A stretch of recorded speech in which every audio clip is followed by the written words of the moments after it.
next video, maglalaga tayong munggo.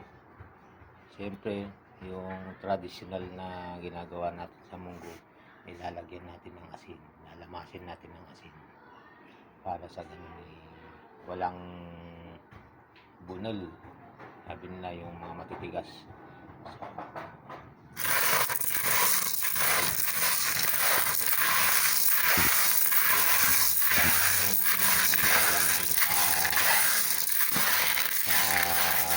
So, munggo.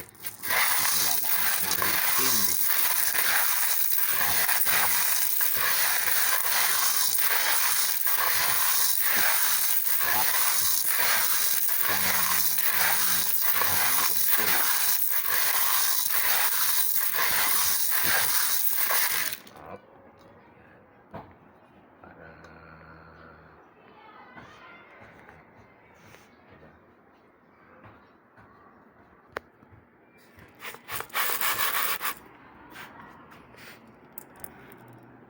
Masarap to. Galing ng Isabela.